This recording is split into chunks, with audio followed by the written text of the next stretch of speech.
I was kind of hoping that we'd kind of pull some stories out for the doctors that are listening out there that might resonate with them.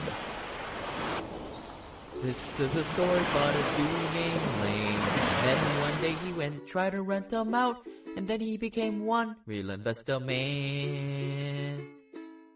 Hey, Simple Passive Cashflow listeners, please go to the website, sign up for the Huido Pipeline Club, and you can check that out, simplepassivecashflow.com/club. I know if you guys are driving down the road, you guys can pull that up on your phone, but if you get into an accident, it's not my fault. Today we got David Draghinas. His name implies that he does things with drugs. He's an anesthesiologist, and he does the podcast and the website DoctorUnbound. If you guys want to check that on iTunes and Google Play and all that such. But yeah, thanks for jumping on, David. Hey, Lane, thanks. Absolutely. Thanks for having me on the podcast. I'm excited to talk with you today. I was kind of hoping that we'd kind of pull some stories out from for the doctors that are listening out there that might resonate with them. But yeah, first question we always kind of ask, just to get a sense of where you are these days in your investing in your life journey, is how much simple passive cash flow are you making today, and how is that coming in? Yeah, so sure. So I'll give you a range. We are making somewhere around 4 to 8K a month. And we are doing that with short-term rentals. So Airbnb, VRBO, that type of short-term rental investment.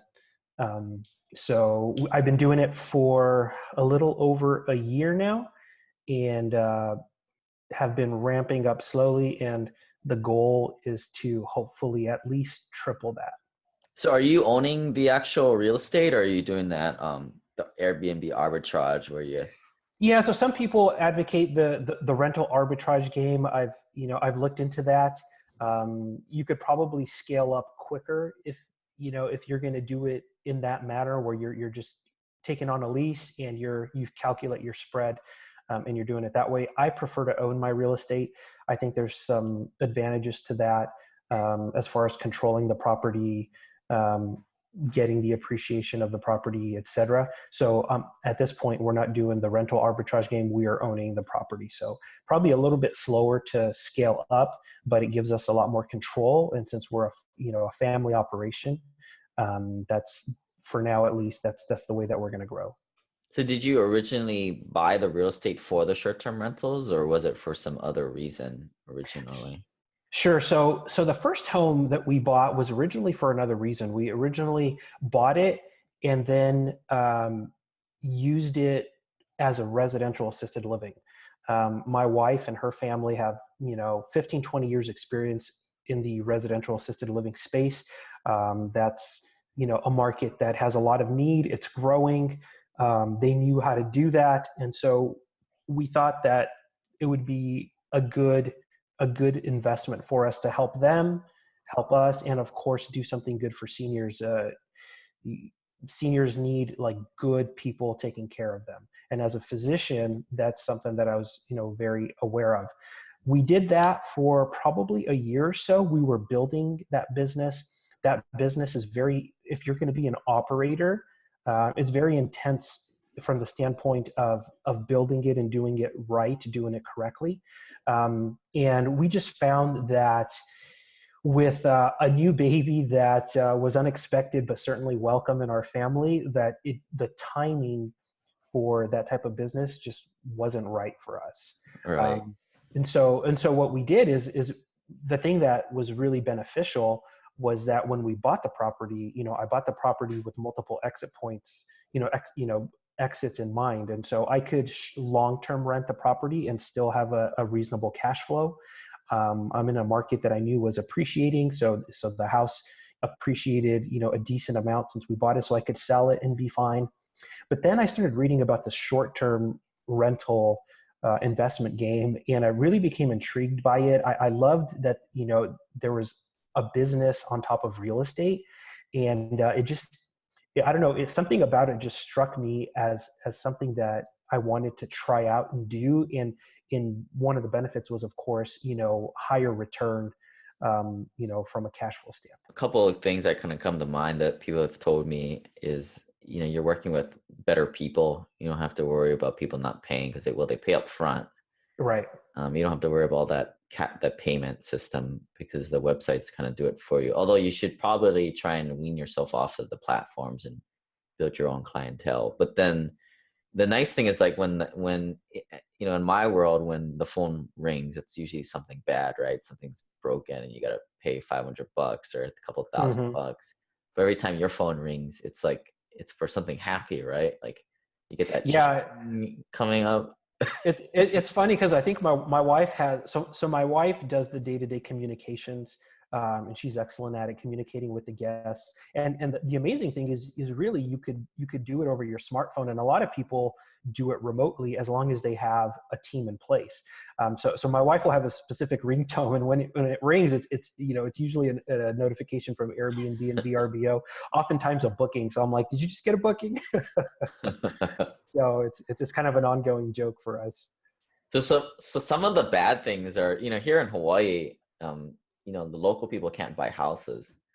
So there's big government legislature to kind of block this stuff in non-tourist areas, which I think is probably the right thing that should happen. If not, it's going to drive the price of homes up because people are just going to try and buy short-term rentals in Hawaii, and then all the locals get displaced even more.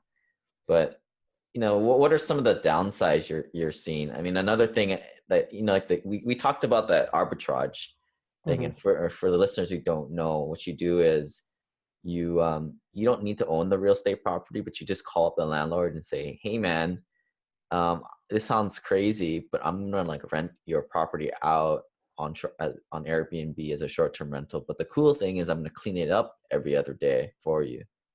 Yeah. And some people are doing that, and the benefit of that is you can offer that landlord some kind of a premium, right? If, let's say their unit rents for $2,000 a month, you can offer them $2,200, and they know they're going to have 100% occupancy. So there are certainly benefits to the landlord when you do it that way. I would say, if you do it, let's say, my way, so to speak. So if you have one house that's your own that you are already Airbnb-ing, I think your ability to convince a landlord that you know what you're doing is going to be higher. Because if I want to go and now move into that rental arbitrage game, I don't just talk to a renter or to a landlord and try and convince him. I can shoot him over, my listings that are currently there, which are amazing luxury listings. I can have him come to my house and tour it and see exactly how clean and well taken care of it is. And so I think if you want to do that game, it might even be to your benefit to start off with one that you own, and get that under your belt.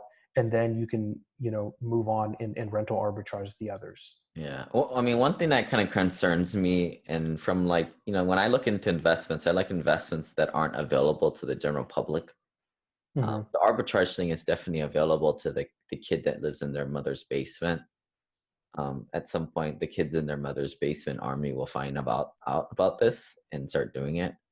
But what are the risks that you kind of see that are maybe concerning for someone who's kind of in the business, as opposed to me that just kind of Sure. So I think one risk, obviously, as you kind of alluded to, is the risk with government regulation. And so you want to be very, very smart about how you do that. For example, I'm in Texas. My Airbnbs are here in Texas, and the Texas Supreme Court last year passed a ruling that sided with homeowners and property rights, and saying that HOAs cannot take away your ability to do a short-term rental. So stuff like that's important. The other risk is, as you mentioned, is the risk of the platforms. So not being completely beholden to Airbnb or VRBO or some of the other platforms. So what we're in the process of doing right now is moving to some software that will streamline our ability to take bookings directly on our own website. And so I've already kind of have a plan in place about reaching out to some local businesses and letting them know that our house is available and offering discounts and doing things that way. So to give you an example, we had somebody book from the local church, and they booked through the platform. but we found out that they were coming for a church conference. So I can go to that local church and say, hey, you can book directly here. I'll give your members, 10% off with this promo code. There are a couple of new hospitals that are coming into the area. We've had families who have had kids coming in for surgery. They're coming from out of town for surgery. They're coming with other kids. They don't want to stay a week in a hotel when they're tending to a kid that's just had surgery. They want a home. And so we're able to provide that for them. So there's different ways to take away some of those risks. But I think the really long-term picture is that short-term rental is here to stay.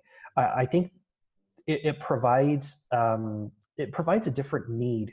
So for example, I've got 3 small kids. When we travel on vacation, I don't want a hotel room. I want a house because I want to be able to put my small kid into a different room, put him off to sleep when he's ready for sleep, and then still be able to enjoy the home. I want to have a kitchen where we can cook and defray some of those costs of traveling and just have a home cooked meal. So I think the short-term rental game is here to stay. Now, it might go through some regulation. It might go through some changes in law. But I think this gig economy, once people see what's available, I don't think there's any going back. And it'd be interesting to look at some of the numbers. You were talking about the concerns about driving prices up. I think what'll happen is eventually it's a supply and demand thing, right? You're going to find an equilibrium because that's the way free markets work. In my local area, I think there's about 100 homes that are on Airbnb right now, and there's thousands and thousands and thousands of homes that are available, and that number is growing. So I think probably for most large markets, if you look at the actual numbers, the number of properties that are on short-term rental, they get a lot of publicity in the news, but it's probably a very small percentage of the actual available stock of homes. Right. I think you and I are quite extreme markets, right? Like, I mean, Dallas is very pro business. It makes sense that to be all for this. Whereas I think Hawaii, very different, very conservative. The hotel industry is very strong. Some things I look at, like, and if you follow like how Asia's, Airbnb in Asia is being done. I mean, there are a lot of places are just flat out blocking it because I think there it's like the wealth gap is a lot larger in America. The 1% is just way more stronger than everybody else, more so than here, and they're just going to be kind of like how you're doing. Well, we're just going to go buy a bunch of properties, drive the prices up, and the locals can't even buy it anyway, and just bring up on them. Be interesting how this all plays out, right? Like, yeah, it is interesting because I think you block it and it'll go underground. Like, I've been reading on different sites related to short-term industry about software coming out where, your house isn't even posted on Airbnb during quote unquote working hours when the city officials are there scouring the listing. So it's such a cat and mouse game. I think in the end, they'll find a way to, make it, put in some meaningful laws that protect people that need to be protected, protect the local neighborhoods, but at the same time allow this to be done in a way that is meaningful and beneficial. I mean, I agree with you. Whenever I go traveling, I go Airbnbs. I mean, I don't want to pay $300 for a hotel and then on the $100 resort fee. I mean, it's kind of like how we don't buy Sony TVs anymore. I mean, nobody does that. When you first started doing this stuff, did you go through like a mentorship program to kind of learn it, or have you? I didn't. What I did is I just started reading everything that I could get my hands on, and that's what's so amazing about the internet, right? It's like if you are really curious, if you really want to learn something, there's so much information out there. Now you go down some rabbit holes. I think the benefit of going through courses or mentorship or things like that is that it just streamlines your learning. But for us, I just didn't come across something that I felt would provide the value that I needed for what we were doing. But I read a ton, probably for about 6 months to a year. And then we had this property that we knew we were going to transition. The home was already furnished because of the assisted living. So we had beautiful furnishing in place. And really all we needed to do is to create the listing and learn that aspect of it. So I just talked to my wife and said, hey, why don't we give this a go and see how it works? And again, like doing, you learn so much by doing. I was just so interested in learning about this stuff that, in my free time, I would be on different, short-term rental sites, learning about the different technologies, dynamic pricing software, which we have on there, all sorts of these cool little things and technologies on top of it. And just learned so much in a year and a half of doing This is all on the side for you, right? You have the ability to take off a day here and there from your day job, which is anesthesiologist. Maybe talk to us a little bit about, how did this all kind of come about, starting the podcast and kind of playing around with these different investment activities? Yeah. So I don't know exactly when it happened, but I went through all my training, and for physicians, it's pretty rigorous training until you're through, college and medical school and residency, and you're finally attending and making, a reasonable, well-paid salary. And so, I'd gotten to that point, and I started realizing as I was trying to learn more and more about money and finances that although I was compensated well for my time, I was still trading time for money. And I started, that was kind of like that initial seed that went into my head is like, okay, how do I convert some of this income that I'm making into, an investment that is going to spit out regular cash flow for me? And so that, so that was kind of the initial thought. Real estate for some reason has always been on the top of my mind, just because it's something that I can be close to, I can touch, I can understand it, I can have control over it. So real estate was always on the top of my mind as a way to do that.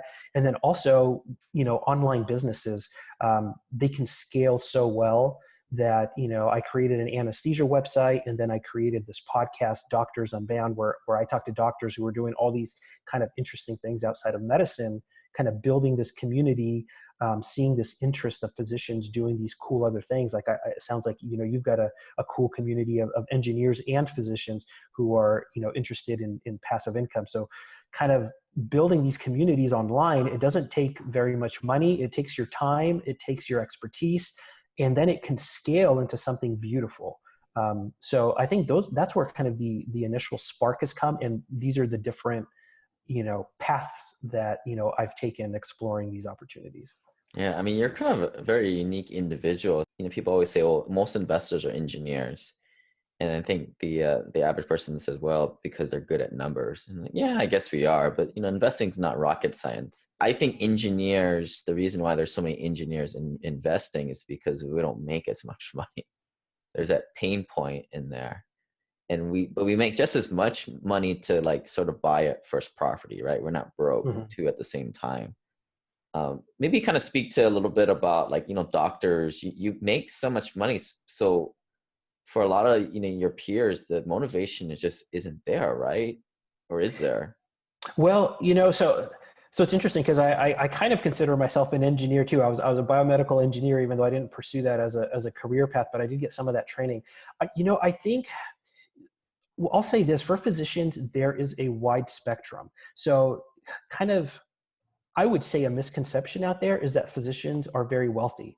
And I say misconception, not to complain, not to say that we're poor or anything like that. But by the time physicians go through all of their training, they're delayed, 12, 15 years before they start earning a reasonable income. All through residency, you're working, 80 plus hours a week, and you're making, 40, 50K. When I was doing residency, it was like I started at like, 35, 36,000 working 80, hours a week. So by the time you get through all of that, you're delayed entering, the real earning market. And in the last decade or so, the price of your education has gone up significantly. So physicians are graduating from their medical school residency, delaying paying off all those loans, and they've got $250,000, $350,000, $400,000 in loans that they're in the hole with, that they've got to figure out how they're going to pay that off. So, it's not as rosy of a financial situation, unless they're some kind of outlier where they're really in a high paying specialty, or they somehow have figured out a way to get through and not have all of that debt. I mean, there was a recent story in the Wall Street Journal. It was, I believe, an orthodontist who had over $1 million in student loans. So Wow. it's kind of crazy. So unfortunately, the reality is that physicians are not in that great of a boat financially.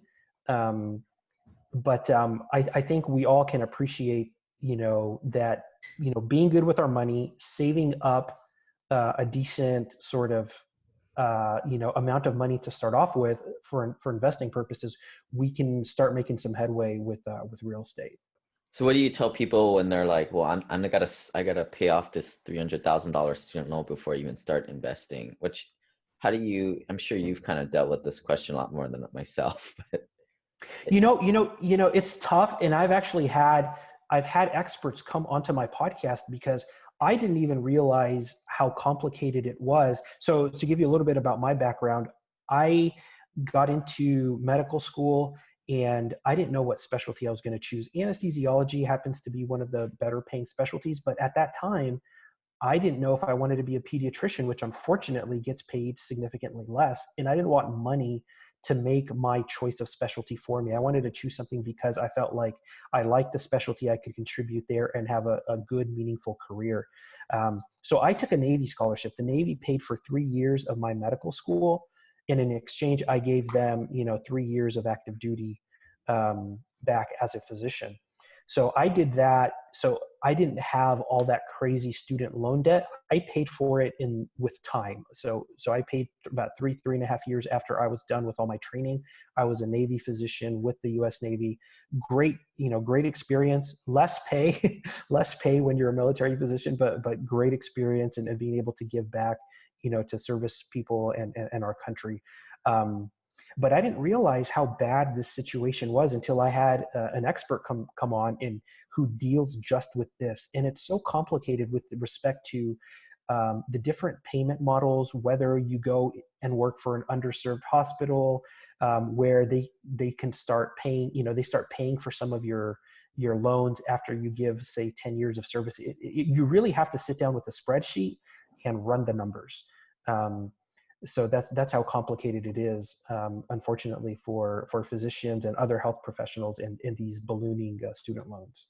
yeah. So when guys are going through residency and they have that pain component financially, Mm-hmm. did you see anybody interested in this stuff? Or because certainly it's harder after, right? When you're getting paid the big bucks. It is, the truth is that probably for most people during residency is so intense that you don't really have time to think about this stuff, maybe with the exception of a few outliers. For me, it was really towards the end of my residency when I could see that larger paycheck, kind of on the horizon, that I realized that I didn't know very much about money and I needed to start educating myself. So unfortunately, a lot of physicians fall prey to people who just sell them bad financial advice because we're seen kind of as a paycheck.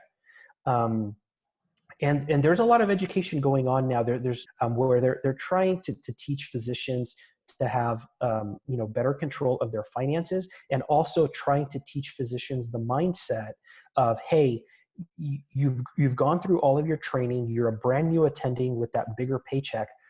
You need to live like a resident for the next couple of years to set yourself on the right track. Because what happens is you've gone through 12, 15 years of delayed gratification, and now you say to yourself, I want that big, nice house. I want that shiny new car.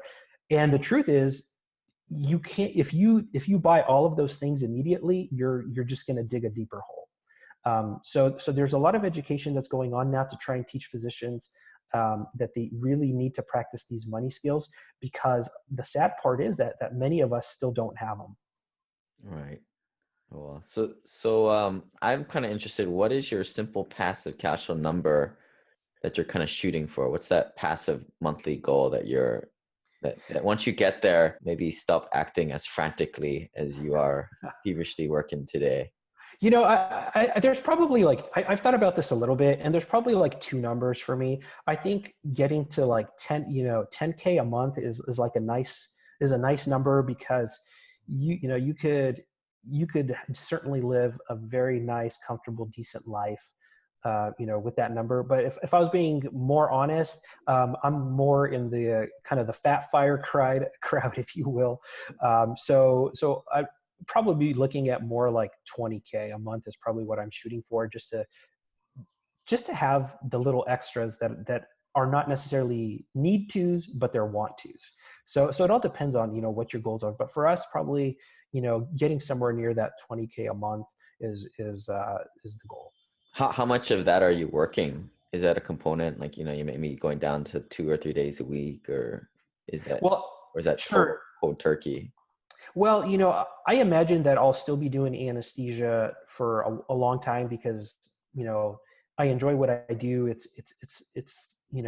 doing good to the community and society and whatnot, still working my physician job.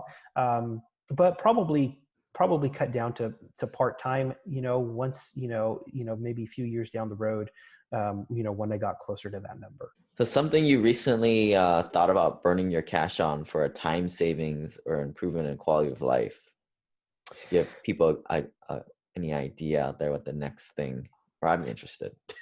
Well, so this is something that I did related to my podcast, and not necessarily to investments, although I could see how you could certainly translate it over. So I was into my podcast probably about 3 to 6 months, and there were certain tasks that I either didn't enjoy doing, didn't have time doing, or just wasn't that good at doing. And so I brought on an assistant.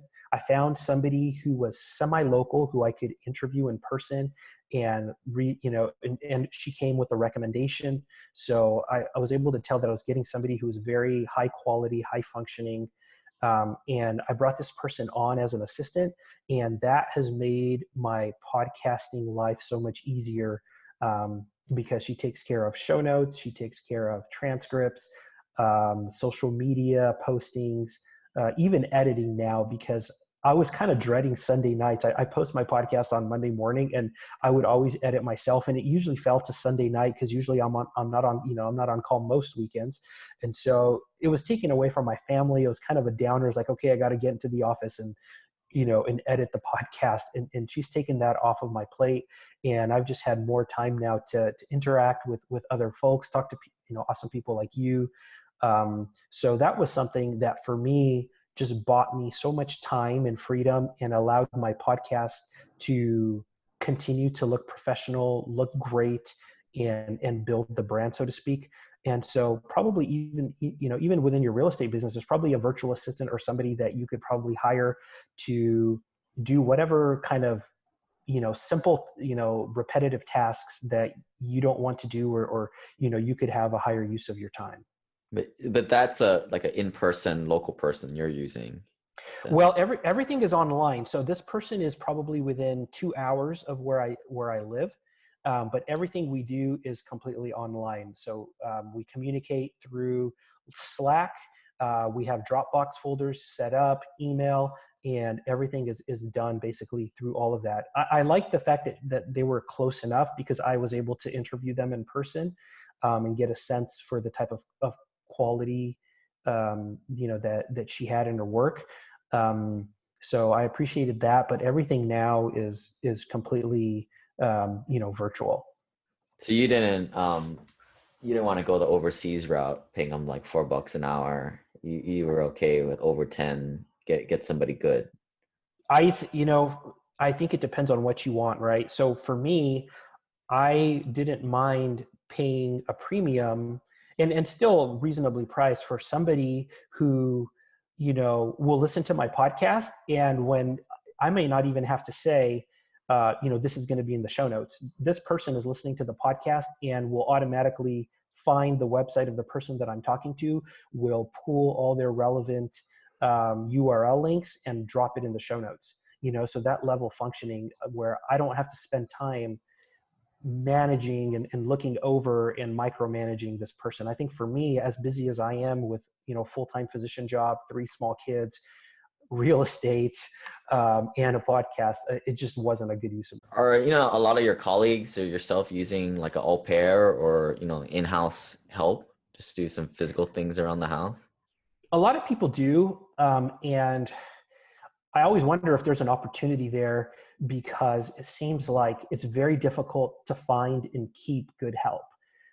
We are really blessed and fortunate because my in-laws live near us, and so having my in-laws around, like, we have, if it's not going to be us, like, who else am I going to trust with my kids more than grandma, grandpa? And they kind of help us manage our short-term rental business as well, because my father-in-law is an amazing handyman. And so you need a couple pieces in place if you're going to do the short-term rental game. So having, a very good handyman person is key, because you're going to get some emergencies here and there where you need to act quickly. You need to have an excellent cleaning staff. You need to have like an HVAC electrician type person available. So those are all kind of pieces to, your management that you need to have in place. And we've chosen to do all of our rentals near where we live. So I'm within, 7 to 10 minutes of my rentals right now. And I'm fortunate in the fact that after doing some research, this market was amenable to short-term rentals. Those high-paid professionals out, including engineers too, and lawyers and all doctors and medical folks. Is there anything that you kind of change your mind on? I have, and it's not related to short-term rentals, but when I first heard about cryptos, I thought it was like the scammiest thing in the world. And then as I continued to learn about them, I went to a conference on crypto and blockchain, and I realized that there are some amazing solutions being developed through blockchain, and even for real estate. So for real estate specifically, take smart contracts. If you've ever bought or sold a house, I mean, you know that you're spending close to 10% on the transaction between maybe realtor fees and closing costs and all that. So I'm really excited to see what's going to happen in the real estate field with things like smart contracts and with tokenization of assets. So taking really big assets where maybe the normal investor traditionally didn't have access to them, but now they're getting tokenized into, $10,000 pieces that you can buy, something like that. It's really going to open the real estate game up to a lot more people. So initially when I heard about that stuff, I was like, what is this? This sounds super scammy. But as I kind of dove into, and I think unfortunately cryptocurrency in the volatility and some of the shenanigans that happen into that space, it really gets lumped in with blockchain. And I think there's some really interesting, neat solutions that are going to be developed in blockchain for real estate and even for healthcare as well. The last question that we like to ask everybody is the Tony Robbins question. He talks about the art of fulfillment and the science of achievement. So first off, take the first in art of fulfillment. What is one way that you keep things in perspective and you keep motivated moving forward? And it's grounded in my faith. So my faith is very important to me. Our family attends church regularly, and being able to do that, to take my kids there, to have time to just focus on spiritual well-being, spiritual health. Those are things that I find just keep me grounded. They remind me of how blessed I am, that I've got my health, that I've got my family, that I have, an amazing career where I get to not only help people, but get compensated for it. And to be able to pass that on to my children, and to see them kind of get grounded in the same faith. Those are things that really bring fulfillment to me. And that might look different for different people, whether they believe one faith or not, or if they don't believe. But for me, that has been, as I've found throughout the years, that's what helps me kind of decrease my stress, understanding that all of this is for a bigger purpose, and that regardless of what I do, I'm going to do my best. I'm still loved. I'm still loved by my wife, by my family, by my creator. And doing the best that I can. What is your secret or hack to the science of achievement? It has to do with mindset, and the mindset of incremental improvement and breaking down big jobs or big tasks into more smaller achievable tasks. That has been huge. So if I'm thinking about creating a podcast, or I'm thinking about, buying whatever, getting into the short-term real estate game, I'm going to break that down into much smaller pieces. And okay, today, what piece of this can I do today? And when I get that achieved, that kind of gives me a small win, and it gets me excited, and I'm learning, and then I'm ready to tackle the next piece of it. And so by just taking these little bite sizes of whatever big thing you're trying to do, you see progress, you start getting inspired, you learn. And I've found that for me, that really helps me move forward, learn, and be able to tackle these bigger projects. Do you do any kind of like a vision board with that, or you write down the steps, or any tactical? I like to write stuff down. Sometimes, depending, where I'm at, if I have free time, I might, use something like Notepad and just create, notes of everything that I want to do. Like, to give you an example, we were on a plane somewhere, and I didn't have a Notepad. I prefer writing stuff down. But writing stuff down by hand with a pen and paper. But we were on a plane. I didn't have a pen and paper with me. All I had was my smartphone. And so I just created this 7-year plan about how we were going to get financially independent with Airbnb and short-term rentals. And so I spent 30 minutes, we're going to do this year 1, this year 2, and then this is what we're going to do, and this is what the income's going to be. And then I showed it to my wife, and she just kind of laughed at me. And the truth of the matter is, a year and a half later, that has definitely been tweaked. But what it does is it kind of sets you on a path. It gives you a goal. And I think there's a lot of benefit to doing something like that. Did you print that up and put it on the wall or anything like that? Or did you review it from time to time? I review it from time to time because it's in my notes. I haven't printed it out. My office is such that we share an office. So I don't have like a board where I can necessarily put that, but that actually is a good idea. I probably should just find a spot and put it up because when you go by it every single time, that motivates you. But I come back and find it, every month or so, and I look at it and I was like, oh, okay, we can tweak this here. But it really kind of gets you focused on a goal. So it's pretty cool. All right, cool. But yeah, thanks for coming on the podcast today, David. You guys want to check out his podcast? It's Doctors Unbound. Is that right? Doctors Unbound. Yeah, that's it. You can find it in whatever podcast catcher by just typing that in. Or, if you go to doctorsunbound.com, we have every episode. We have All right, guys. Well, we'll see you guys next time. Thanks, David. Bye. Thank you so much.